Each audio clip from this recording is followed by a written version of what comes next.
시청자 여러분 안녕하십니까? 1월 3일 뉴스 7 오늘의 주요 뉴스부터 시작합니다.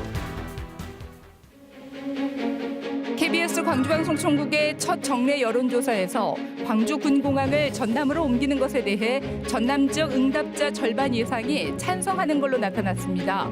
광주 전남 주요 현안 사업에 대한 여론과 시도지사 직무수행 평가 결과를 전합니다. 설 연휴를 앞두고 정부와 여당이 물가 안정 대책 마련에 들어갔습니다. 대형마트 50% 할인 행사를 비롯해 취약계층 난방비 지원 방안과 고속도로 통행료 면제 등이 추진됩니다. 순천 도심을 관통하는 경전선 전철화 사업 우회 노선 반영에 대한 기대감이 커지고 있습니다.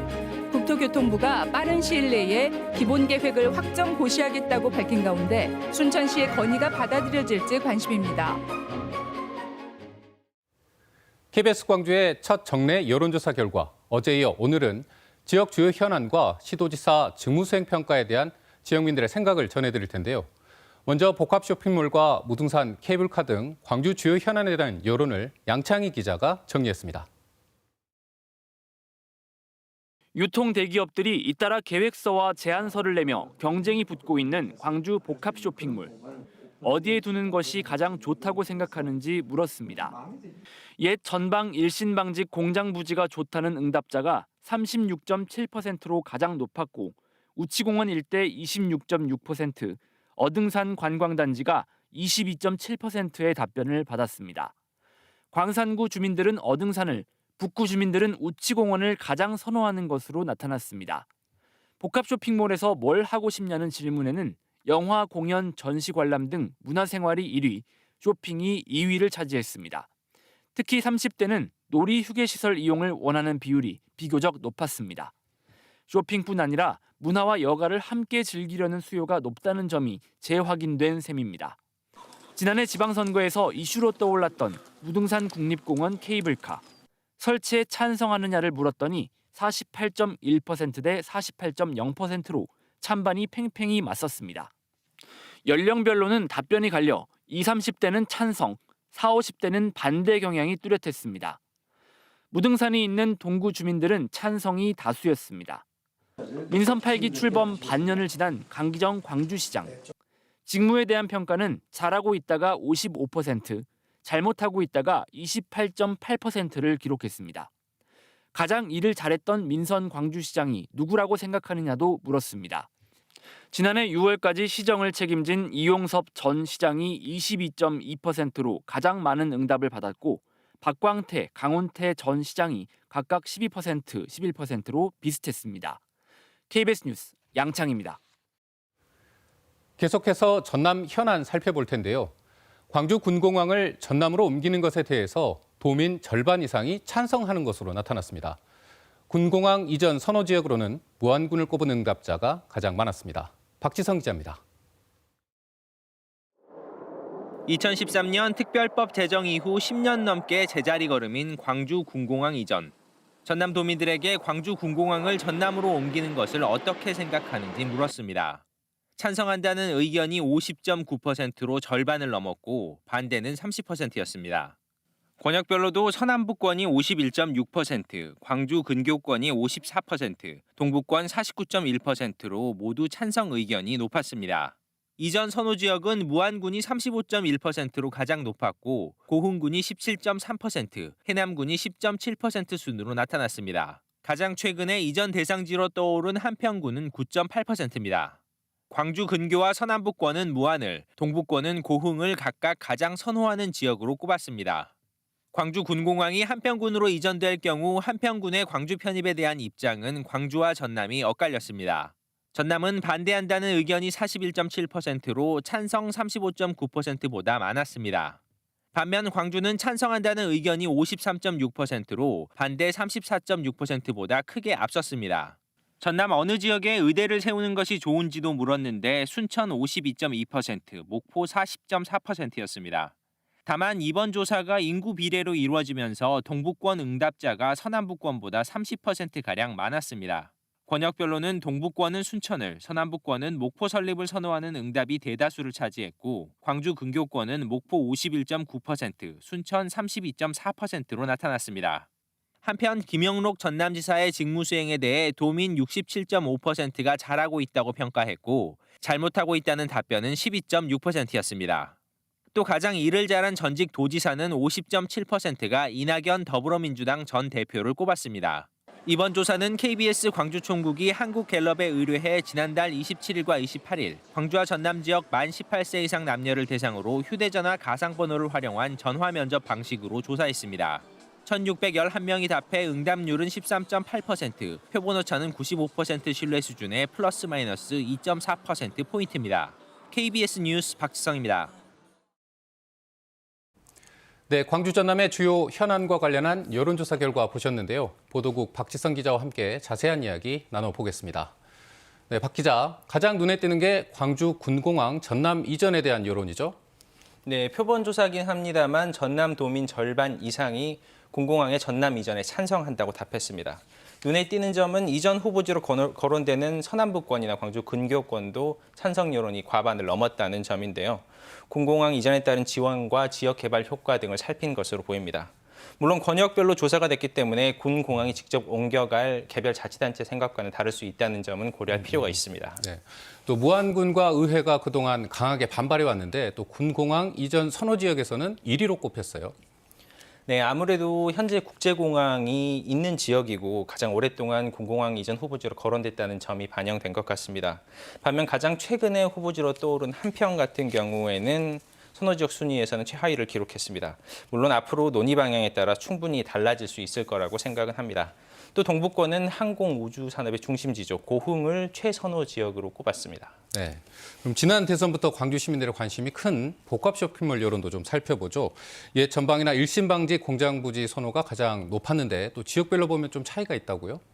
네, 남구와 동구, 서구는 말씀하신 옛 전방, 일신방직 부지에 대한 선호가 가장 높았습니다. 반면 광산구는 어등산 관광단지에 복합 쇼핑몰이 들어왔으면 좋겠다 하는 의견이 많았고요.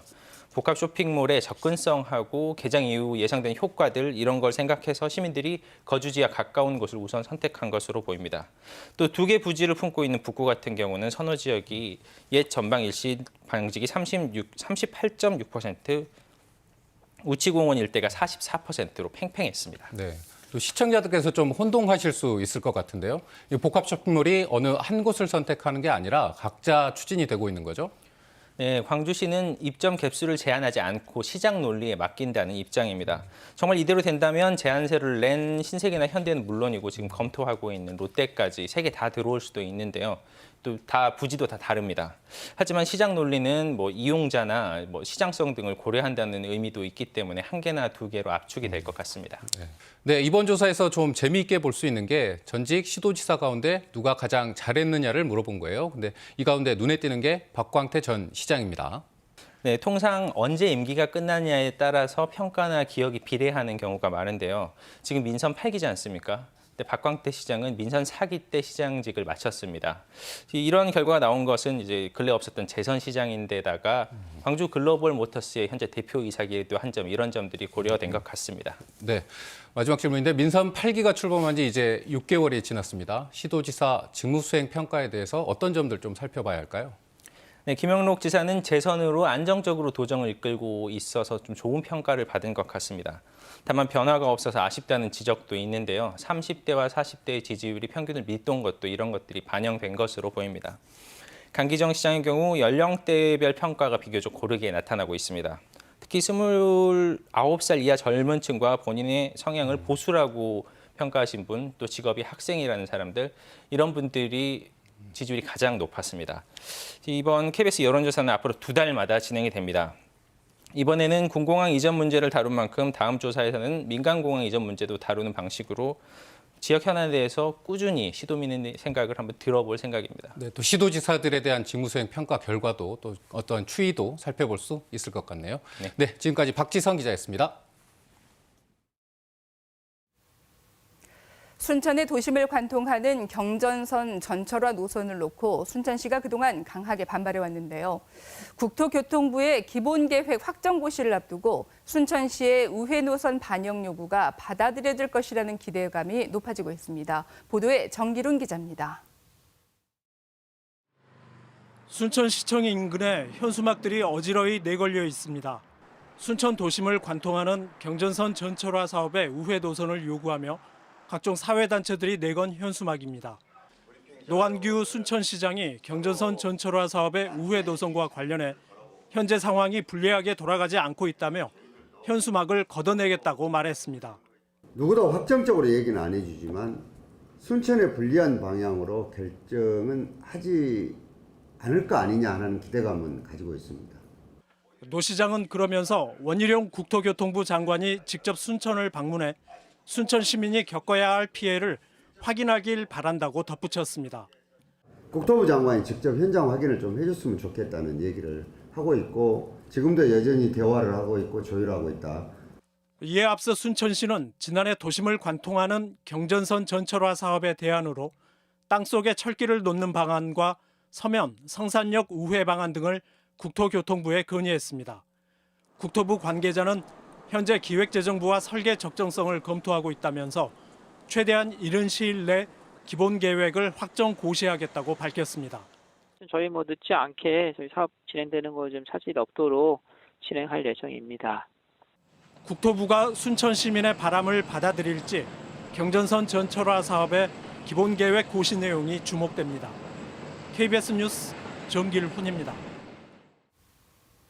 연말 연시에는 회식과 모임 등으로 술자리가 많습니다. 그런데 조금 마셔서 괜찮겠지 혹은 대리운전이 귀찮다 이런 이유로 술 마시고 운전대를 잡는 분들이 있는데요. 새해 벽두부터 광주에서는 연일 음주 사고가 잇따르고 있습니다. 배수현 기자의 보도입니다. 승용차 한 대가 철제 울타리를 뚫고 광주시청 에어컨 공조시설물 안으로 들어갔습니다. 사고 당시 충격을 말해주듯 차는 심하게 찌그러졌습니다. 사고가 난 시각은 오늘 새벽 1시쯤. 운전자는 아무런 조치도 없이 사라져 연락도 받지 않습니다. 유리가 산산조각 나고 출입문은 찌그러졌습니다. 어제 새벽 음주 차량이 5.18 기념문화회관 출입문으로 돌진했습니다. 사고가 난 현장입니다. 당시 차량 운전자의 혈중 알코올 농도 수치는 면허 취소 수준이었습니다. 오늘 새벽 광주에서 난 음주 사고만 3건입니다. 광주 서구 무진대로에서 30대 운전자가 음주 뒤 역주행을 해 마주오던 차량을 들이받았고 서구 쌍촌동과 동구 천교 교차로에서도 음주 사고가 잇따랐습니다. 어제는 도로 경계석을 들이받고 현장에서 잠든 음주 운전자가 경찰에 붙잡히기도 했습니다. 올해 첫날부터 이틀 동안 광주와 전남에서 적발된 음주운전 단속 건수는 44건에 이릅니다. 경찰은 이달 말까지 음주운전에 대한 집중 단속을 벌일 계획입니다. 단속이 무서워서 음주운전을 하지 않는다라는 그런 것보다도 술 한 잔이라도 마시면 운전을 하지 않는다는 그런 의식들이 지난해 7월부터 음주운전 사고를 내면 가해자 부담금을 대폭 늘린 자동차 손해배상 보상법이 시행됐지만 새해 초부터 음주 사고가 잇따르고 있습니다. KBS 뉴스 배수연입니다. 설 연휴가 2주 남짓 남은 가운데 정부와 여당이 오늘 물가 안정 대책을 논의했습니다. 대형마트의 경우 최대 50% 할인 행사를 진행하고 취약계층의 난방비 부담을 덜어주는 방안 등도 추진됩니다. 홍진아 기자입니다.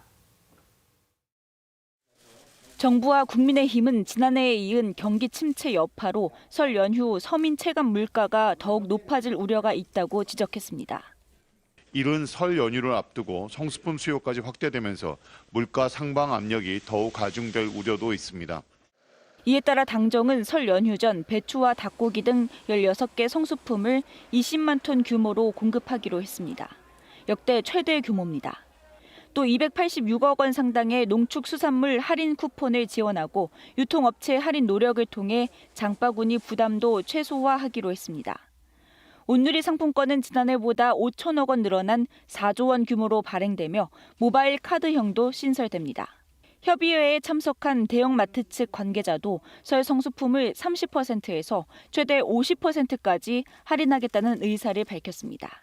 납품 대금 선지급 등 저희 중소협력업체들의 도움이 될 수 있는 일들은 저희가 적극적으로 지원을 해드릴 것입니다. 에너지 취약계층 118만 가구에 대한 지원책도 나왔습니다. 난방비 절감을 위해 전기, 가스요금을 할인해주고 에너지 바우처 지급액을 인상해 연료비 부담을 덜어주기로 했습니다. 설 연휴 기간 전국 고속도로 통행료가 면제되고 지자체, 공공기관 주차장도 무료로 개방할 계획입니다. 다만 설 연휴 실내 마스크 착용 의무 해제 여부에 대해서는 뚜렷한 언급이 없었습니다. 정부는 이 같은 논의 내용을 반영해 내일 범부처 합동으로 보다 구체적인 지원 규모와 내용을 밝힐 계획입니다. KBS 뉴스 홍진아입니다.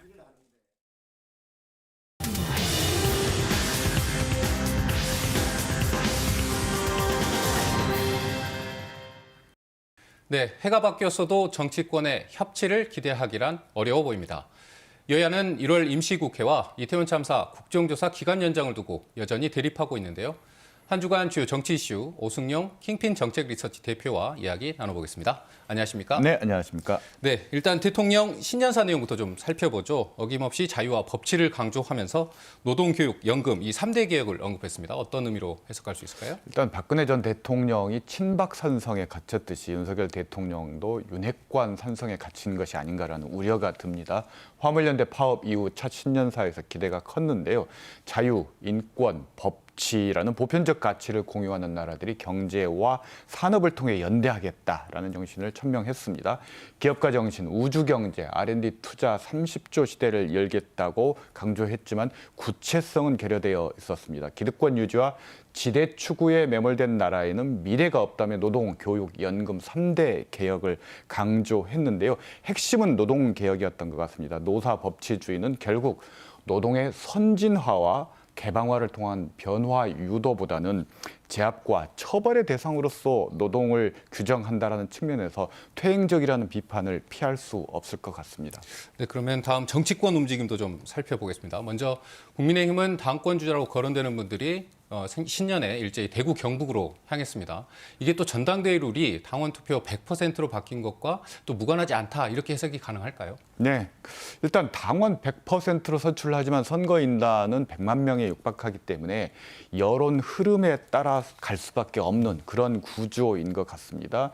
윤핵관과 김기현 의원과의 이른바 김장연대는 사실상 부울경연합이라고 할 수 있는데 국민의힘이 영남 자민련으로 추락하는 길이라는 혹평을 피할 수 없을 것 같고요. 당원 지지율이 높은 나경원 의원의 경우 대세이긴 하지만 안티층이 많고 수도권과 중도층 확장성이 매우 취약하다는 한계가 있습니다. 중도 확장성이 좋은 안철수 의원의 경우 세력과 지도력이 없어서 당선 가능성이 낮다는 문제가 있고요. 유승민 의원은 컷오프될 확률이 높아서 참전하지 않고 장애 우량주로 남아서 다음 기회를 보겠다라는 그런 심산인 것 같습니다. 시작부터 윤심 경쟁, 도토리 키재기 전당대회로 가고 있는데요. 과거 이준석 돌풍과 같은 새로운 후보가 출마하지 않는다면 흥행 요소도 없어 보입니다. 네, 그렇다면 더불어민주당 이야기 좀 해보겠습니다. 이재명 대표 지역을 돌면서 경청 투어를 이어갔고요. 또 문재인 전 대통령도 예방했습니다. 이 대표의 행보 어떤 의미와 포석이 있을까요? 정치권 주체들이 각각의 메시지를 던졌는데요. 우선 이재명 대표는 문재인 전 대통령을 만나서 이른바 SOS를 쳤다라고 얘기를 해야 될 것 같습니다. 민주주의 후퇴를 언급함으로써 이것이 이재명만의 문제가 아니라 민주당의 문제이고 그런 의미에서 친문계에게 메시지를 던진 것이다. 당 통합의 메시지를 던진 것이다. 이렇게 해석할 수 있을 것 같고요. 이를 받아서 주호영 국민의힘 원내대표는 워낙 이 대표가 여러 수사를 받고 있기 때문에 언젠가 구속당할 가능성이 있다는 언급을 했습니다. 민주당에 보내는 메시지다라고 얘기를 할 수 있을 것 같습니다. 검찰도 메시지를 보냈습니다. 이재명 민주당 대표와 관련해서 김만배 씨 소유로 알려진 천화동인 1호 지분 중에 일부가 남욱 변호사가 명의 신탁했던 문건이 발견됐다. 이것은 결국 이재명 대표 측에 대한 수익 약정과 관련이 있는 것 아니냐. 결국 검찰이 이재명 대표에게 메시지를 던진 것이라고 할 수 있을 것 같은데요. 설을 앞두고 소환 조사와 기소 여부가 결정이 될 것 같고 이재명 대표를 둘러싼 사법 리스크 전국이 갈수록 본격화되고 있다. 이렇게 정리할 수 있을 것 같습니다. 어쨌든 이재명 대표가 어떤 행보를 하더라도 이 사법 리스크의 어떤 굴레에서는 쉽게 벗어나기가 어렵다. 이렇게도 볼 수 있겠네요. 네, 그렇습니다. 민주당이 해결해야 될 가장 큰 눈앞에 있는 과제인 것 같습니다. 네. 그럼 여야 대표가 오늘 이태원 참사 국정조사 기간 연장, 또 1월 임시국회 소집 등을 논의했지만 합의에 이르지는 못했어요. 또 새해에도 역시 여야의 협치 기대하기 어려워 보이나요? 네, 일단 시간이 남아 있어서인지는 모르지만 오늘 주호영 원내대표와 박홍근 민주당 원내대표가 만나서 협의를 했습니다만 합의에 이르지는 못했습니다. 일단 주호영 원내대표의 언급을 좀 살펴볼 필요가 있는데요. 민주당이 국정조사 기간 연장을 요청했고 1월 임시국회를 열자고 했는데 국정조사의 경우에는 왜 기간 연장이 필요하고 얼마나 더 필요한지에 대해서 국정조사 특위위원들의 의견들을 듣고 논의를 하겠다라고 얘기를 했고요. 1월 임시국회 관련해서 노란봉투법 처리하는데 민주당이 필요하다고 했는데 그건 동의할 수 없다. 합의가 안 됐기 때문에 이런 반응을 보였습니다. 그리고 안전운임제는 협의를 거부했고요. 다만 연장 근로제의 경우는 조속한 처리가 필요하다라고 언급을 했습니다. 결국 국정조사에 관한 국민 여론 그리고 연장 근로제에 대한 민주당의 입장 변화가 국정조사 연장과 1월 임시국회 소집의 키가 될 것 같습니다. 네, 지역 얘기도 좀 해보겠습니다. 민선 8기 광주시도지사 신년사에 집약된 메시지 어떻게 분석하십니까? 메시지가 없다라는 게 공통점인 것 같습니다. 지역 현실과 매칭되지 않는 신년사였던 것 같은데요.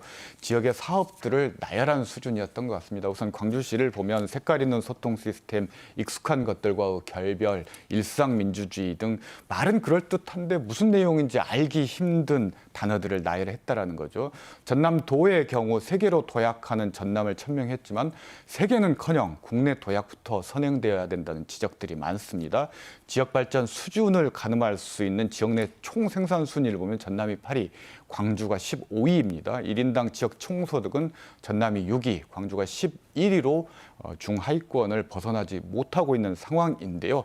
언어의 성찬이 아니라 사명감과 책임감, 그리고 손에 잡히고 눈으로 확인 가능한 수치를 중심으로 시정과 도정을 운영해야 될 것 같습니다. 네, 끝으로 광주 KBS 정례 여론조사 결과 보셨을 텐데 특별히 좀 주목할 만한 대목들이 보이시던가요? 네, 일단 내년 4월에 치러지는 국회의원 선거에서 현 지역구 의원의 재선 여부를 묻는 질문이 있었습니다.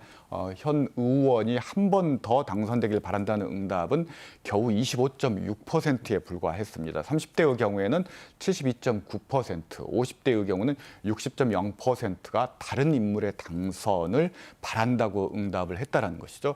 한 가지 특기할 만한 것은 이 조사는 면접은 조사였기 때문에 이 정도 나온 거지 실제 비공표형 ARS 조사에서는 이거보다도 교체 응답이 훨씬 높게 나오고 있다는 것이 현역 의원들이 좀 긴장해야 될 부분인 것 같습니다. 물론 현역 의원에게는 적신호 그리고 도전자에게는 청신호이긴 하지만 민주당 내부 권력 지형과 혁신 의지에 따라서 달라질 수 있는 문제이기 때문에 계속 지켜봐야 될 것 같습니다. 네, 경제 상황만큼 답답한 정치권 모습이 새해엔 조금 달라지길 기대해 보겠습니다. 지금까지 오승용 킹핀 정책 리서치 대표였습니다. 올해 시행되는 고향사랑 기부제와 관련해 일본 고향납세제 실태를 살펴보는 보도 이어갑니다. 오늘은 기초지방자치단체 중에서 고향납세 기금을 가장 많이 받은 홋카이도 몬베치시를 찾아갑니다. 김종환 기자입니다. 오호츠크해를 마주하고 있는 홋카이도 몬베치. 겨울이면 유빈과 바다 표범을 보러 관광객들이 찾아오는 곳. 주민 2만 1천여 명이 대부분 바다의 길에 살아가는 한적한 어업 도시입니다. 이 작고 외진 도시가 최근 전국적인 주목을 받고 있는데요. 1,740개가 넘는 기초자치단체 중에서 2021년 고향납세 기부금을 가장 많이 받았기 때문입니다. 152억엔 1,500억 원가량을 기부금으로 받았습니다. 항구 한쪽에 수산물 가공 유통업체들이 자리 잡고 있습니다. 한 곳에 들어갔더니 오호츠크 바다에서 잡은 가리비를 씻고 손질하는 작업이 한창입니다. 바쁠 때는 140여 명이 일할 정도로 작업량이 많습니다. 50만 건 가까운 일본 전체 고향납세 답례품 가운데 기부자들이 가장 많이 선택한 답례품이 바로 이 가리비입니다. 연어알, 대게 같은 답례품도 많이 선택합니다. 몬베치에 들어온 고향납세 기부금 1,500억 원 중 30% 정도가 이런 답례품 관련 사업자들에게 돌아갑니다. こういった北海道の端の方にある過疎地ではふるさと納税の商品がよく売れることで地域の活性化に大変貢献していると思います。 고향납세 기부금은 지역 경제 활성화뿐만 아니라 시 재원 확충에도 크게 기여하고 있습니다. 2021년 몸배치시 예산은 3,500억 원 남짓. 자주재원 비율이 56%로 높은 편이지만 고향납세 관련 수입이 없으면 32%로 줄어듭니다. 시 예산의 4분의 1 이상을 고향납세 기부금 수입으로 충당하고 있는 겁니다. 지방교부금 같은 의존 재원은 대부분 중앙정부가 쓸 곳을 정해놓았기 때문에 지역에 꼭 필요하지만 예산 확보가 어려웠던 사업에 기부금을 쓰고 있습니다. 해양환경 보존, 인재 양성, 복지 확대, 육아 지원 같은 일들입니다. ふるさと納税がなければできなかったことを今やっているのかなと思ってます。その給食費の無料ですとか、あとはその本当に医療費の子どもの医療費の助成とかっていうのもふるさと納税をいただくことによってその高校生までの枠が拡大になったりとかですね。 2021년 기부한 110만여 건을 살펴보니 8개 항목의 사용처 중에서 시장이 필요하다고 인정한 사업, 의료, 복지, 육아 지원, 해양환경 보호 순으로 지정 기부금이 많았습니다. 기부자 거주 지역은 도쿄를 비롯한 수도권이 절반 가까이 됐고 홋카이도는 3.4%에 그쳤습니다. 지역과 바다를 지키는 데 기부하고 지역과 바다에서 생산된 답례품을 받는 선순환이 이어지면서 고향납세 재기부율도 계속 높아지고 있습니다. KBS 뉴스 김종환입니다. 고급 어종으로 손꼽히는 능성어는 해상 가두리에서만 양식이 가능한데 추위에 폐사하는 경우가 많았습니다. 그런데 전라남도 해양수산과학원이 오랜 연구 끝에 겨울철 폐사를 줄일 수 있는 육상 양식에 성공했습니다. 김호 기자입니다. 몸통에 7개의 줄무늬가 뚜렷한 물고기들이 헤엄칩니다. 쫄깃한 식감에 고급 횟감의 대명사로 평가받는 능성어입니다. 아열대성 어종으로 양식은 남해안을 중심으로 해상 가두리에서만 가능한데 이마저도 겨울철 추위로 폐사율이 40%에 달합니다. 육상 수조 속에 다자란 능성어가 가득합니다. 어린 물고기, 치어때 들여온 개체들인데 2년에 걸쳐 진행된 육상 양식 실험이 성공한 겁니다. 육상에서 저희가 인위적으로 환경 조절을 해서 관리를 해서 폐사율을 많이 낮추는 데 그 1차적 목적이 있습니다. 육상 수조에서 키운 능성어 치어의 폐사율은 10% 수준. 실험을 통해 확인된 능성어 생존 한계는 고수온 33도에 저수온 6도였습니다. 바닷물의 절반 이하 저염분 환경에서도 양식이 가능했습니다. 무엇보다 출하 기준인 1kg 이상의 능성어를 키우는 데 필요한 시간도 크게 줄일 수 있어서 양식 비용 절감도 기대됩니다. 육상에서 안정적으로 관리를 했을 때 기존 3년이 걸리던 것을 약 2년까지 앞당길 수 있는 일단은 결과를 얻었습니다. 전남해양수산과학원은 이번 실험 결과를 보고서로 내 능성어 육상 양식을 원하는 어업인 기술 이전 자료로 활용할 계획입니다. KBS 뉴스 김호입니다. 이번에는 전남 동부와 서부권 소식 전해드립니다. 먼저 순천 연결합니다. 조혜린 앵커, 수서행 고속철도를 이용하는 동부권 주민들의 불편이 해소될 걸로 보인다고요? 네, 그렇습니다. 수서 고속철도 SRT 전라선 운행이 본격적으로 추진됩니다. 국토교통부는 새해 업무 보고를 통해 올해 하반기부터 수서역을 오가는 SRT 노선을 전라선과 경전선까지 확대하겠다고 밝혔습니다. 동부권 주민들과 지역 정치권은 고속철도를 이용해 서울 수서역으로 이동하는 경우 지역 주민들이 중간에 환승하는 등 불편을 겪고 있다며 전라선 수서행 열차 운행을 요구했습니다. 여수와 광양 지역 경제인들이 코로나19 이후 3년 만에 신년 인사회를 가졌습니다. 여수상인은 오늘 오전 김영록 전남도지사와 이용규 여수상공회의소 회장, 정기명 여수시장 등이 참석한 가운데 신년 인사회를 열고 지역 상공인들과 유관기관의 화합과 지역경제 활성화를 위해 공동 노력할 것을 다짐했습니다. 광양상의도 도림미술관에서 정인아 광양시장과 지역 기업인 등 200여 명이 참석한 가운데 신년 인사회를 가졌습니다. 여수 순천 11구 사건 진상규명 피해 신고 접수가 오는 20일에 마감됩니다. 전라남도는 지난 1년 동안 여순 사건 진상규명 신고 167건, 희생자와 유족 신고는 4,862건이 접수됐으며 신고 기한인 오는 20일까지 전국 시도와 읍면동 등에서 피해 신고를 받는다고 밝혔습니다. 여순사건위원회는 지난해 2차례에 걸쳐 희생자 155명과 유족 906명을 결정했으며 전남도는 신고기한 연장을 추진해왔습니다. 진보당이 내년 22대 총선에 출마할 전남 4개 선거구 후보를 확정했습니다. 진보당 전남도당은 최근 당원 투표를 거쳐 순천, 광양, 곡성, 구례, 갑선거구의 이성수 전남도당 위원장, 순천, 광양, 곡성, 구례, 을선거구의 유현주 광양시당 위원장, 여수, 을선거구의 여찬 전남 청년진보당 준비위원장, 나주, 화순 선거구의 안주용 나주시 위원장을 확정했다고 밝혔습니다. 이성수 전남도당 위원장은 일찍 후보를 선출하고 본격적인 총선 활동을 시작한 만큼 내년 총선에서 지역구 당선자를 배출하겠다고 덧붙였습니다.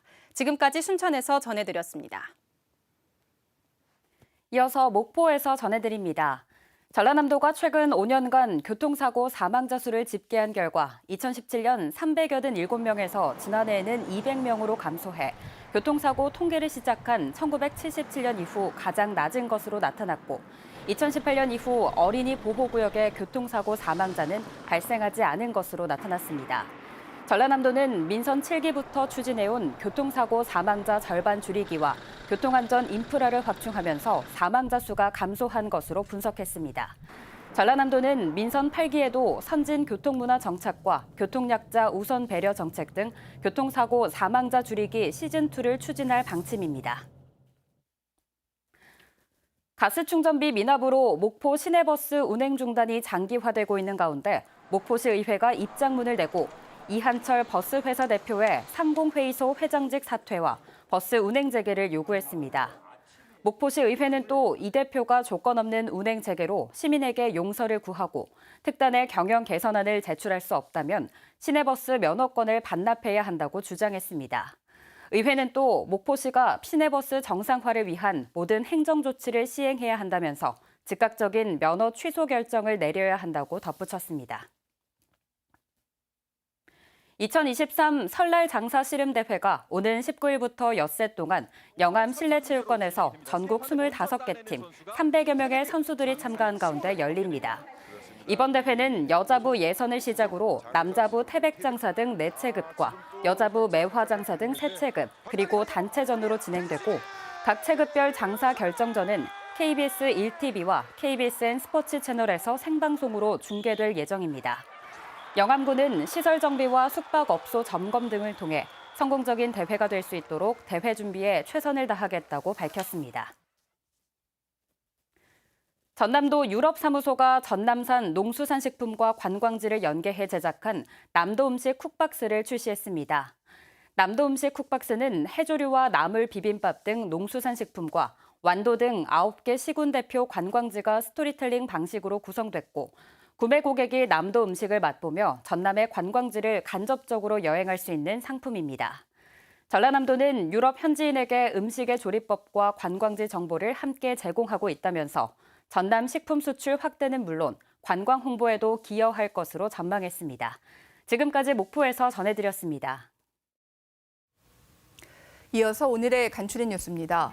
김상묵 광주 김대중 컨벤션센터 사장의 폭언 등 이른바 갑질 의혹과 관련해 직장 내 괴롭힘이라는 판단이 나왔습니다. 광주시 인권옴부dsman은 김 사장이 일부 피해 직원에게 지위를 이용해 인격권을 침해하는 발언을 했다며 김 사장에 대한 특별 인권 교육과 피해자 1명의 유급휴가, 전 직원 대상 교육을 권고했습니다. 광주 DJ 센터 노조는 지난해 10월 김 사장의 행위가 직장 내 괴롭힘이라고 주장하는 성명을 냈고 김 사장은 듣기에 따라 폭언으로 들릴 수 있는 발언에 대해서 공식적으로 사과했다고 해명했습니다. 광주시가 중복 지원을 이유로 출생 축하금 등을 폐지하기로 했습니다.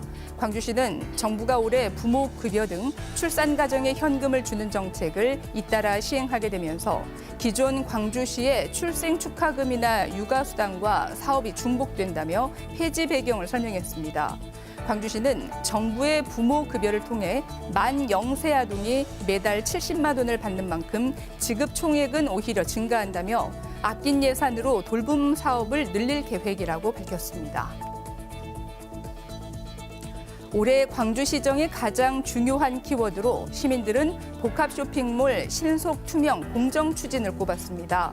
광주시는 지난달 29일부터 닷새 동안 시민정책참여단 2만 4천 명을 대상으로 새해 광주시정 키워드에 대한 온라인 조사를 한 결과 전체 48%가 복합 쇼핑몰을 선택했다고 밝혔습니다.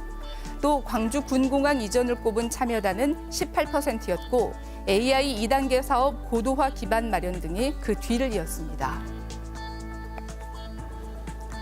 나주시가 올해 초등학교에 입학하는 모든 학생에게 10만 원 상당의 입학 지원금을 지급합니다. 나주시는 초등학교 입학생 1,066명에게 입학 지원금 10만 원을 지역사랑 상품권으로 지급한다고 밝혔습니다. 또 올해 중학교에 입학하는 학생들과 학교 밖 청소년에게도 진로와 문화, 예술 분야 등에서 체험 활동을 할 수 있는 꿈이룸 배움 카드를 지급할 예정입니다.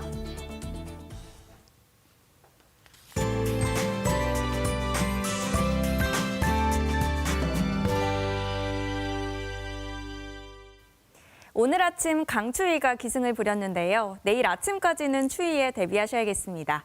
광주의 아침 최저 기온 영하 4도, 전남 내륙은 영하 5도 이하로 내려가기도 하겠습니다. 반면에 낮부터는 기온이 빠르게 오르면서 예년 이맘때 기온 회복하겠습니다. 전남 동부 지역을 중심으로는 대기가 점차 건조해지고 있습니다. 여수와 광양에는 건조주의보가 발효 중인데요. 바람도 강하게 불어서 작은 불이 큰 불로 번질 수 있습니다. 불씨 관리 잘 하셔야겠습니다. 지역별 기온 자세하게 살펴보겠습니다. 아침 기온 담양과 화순 영하 7도로 오늘과 비슷하겠고요. 한낮 기온 7도까지 올라 일교차가 크게 벌어지겠습니다. 여수의 낮 최고 기온 7도, 광양 8도로 오늘보다 1에서 3도가량 높겠습니다. 목포의 한낮 기온 6도, 신안 7도, 영암 8도까지 오르겠습니다. 내일 바다의 물결은 0.5m에서 1.5m 사이로 전해상에서 비교적 잔잔하겠습니다. 내일 낮부터는 비교적 온화한 날씨가 이어지겠고요. 금요일 밤에는 눈이나 비가 내리는 곳들 있겠습니다. 날씨였습니다. 1월 3일 뉴스 7 오늘 준비한 소식은 여기까지입니다. 시청해주신 여러분 고맙습니다.